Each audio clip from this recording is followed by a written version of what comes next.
1 जानेवारी 2026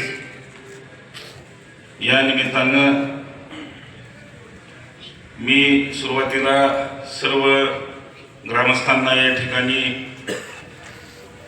नवीन वर्षाच्या या ठिकाणी शुभेच्छा व्यक्त करतो। हे नवीन वर्ष आपणा सर्वांना आरोग्यदायी भरभराटीचं जावं अशी ईश्वरचरणी या ठिकाणी प्रार्थना करतो।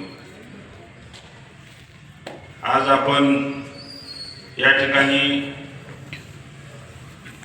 प्राध्यापक रामदासजी झोळ सर यांच्या फाउंडेशनच्या मार्फत या ठिकाणी दिनदर्शिका लोकार्पण सोहळा या ठिकाणी संपन्न झाला असं मी या ठिकाणी जाहीर करतो। आपण तालुक्यात काम करत असताना प्रत्येक गावचा विकास झाला पाहिजे, त्याचबरोबर जे काय तालुक्यातील कुटुंब आहेत किंवा जे काय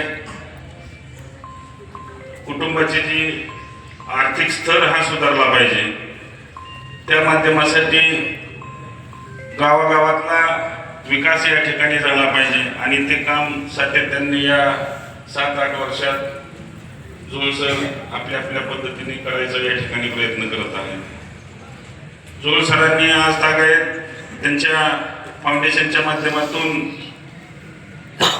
बऱ्याच काही गोष्टी या ठिकाणी तालुक्यात वृक्षारोपणचं काम असेल, त्याचबरोबर जिल्हा परिषद प्राथमिक शाळेसाठी जवळजवळ माझ्या माहितीनुसार 17,000 विद्यार्थ्यांसाठी शालेय साहित्य पण आपण फाउंडेशनच्या माध्यमातून दिलंय। त्याचबरोबर बाकड्यांचं वाटप असेल, तुमचं चारा टंचाई झाली त्यावेळेस चाऱ्याचा प्रश्न असेल, आता मध्ये सीना नदीला पूर आला त्यावेळेस त्यांना पूरग्रस्तांना आर्थिक मदत असेल, असे वेगवेगळ्या पद्धतीने आपण या ठिकाणी काम करत आलात सर। परंतु जनता तुम्हाला काय तेवढे त्या सक्षमपणे साथ काय देत नाही। माझी विनंती आपणाला की आपण असंच काम करत राहा, एक ना एक दिवस बरोबर तुमच्या बरोबर जनता आल्याशिवाय राहणार नाही। आता बऱ्याच वक्त्यांनी या ठिकाणी विषय मांडला, जिल्हा परिषदचे इलेक्शन लागले, हे काय राजकीय स्टेज नाही सर, तरी पण तुम्ही उल्लेख केला, त्याच्यामुळं मी तुम्हाला आवर्जून सांगतो, सिनेमातली चित्र, नाटकातली पात्र आणि राजकारणातली मित्र काय कधी खरी नसते, योग्य टायमिंगला बदलते ती। त्यामुळं तुम्ही काय काळजी करू नका, अजून इलेक्शन जाहीर होत आहे, बघू बसून काहीतरी करून काहीतरी गोळ घालूच असं मी या ठिकाणी आवर्जून सांगतो। राजकारण करत असताना विकासाच्या बाबतीत नेहमी विकास हा डोळ्यासमोर ठेवून आपण त्या पद्धतीने काम केलं पाहिजे, नाहीतर नुसतं मोठापणा मिळवण्यासाठी हा राजकारण काय हा पेशा नाही। ज्यांना मोठापणा मिळवायचा त्यांनी उद्योगपती व्हायचं, जमिनी घ्यायच्या 500 एकर भावसाहेब आणि मग मोठापणा मिळवायचा।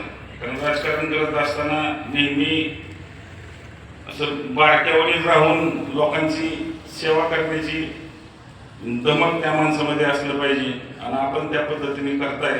म्हणून मी या ठिकाणी काल सरांचा फोन आला, बाबा तुम्हाला यावं लागतंय, मी म्हणलं येतो, मला काय अडचण येतं तुमच्या बाबतीत, मला काय म्हणजे आता दिनदर्शिका लोकार्पण करायला यायला काय अडचण नव्हते, पुढचं पुढे बघू।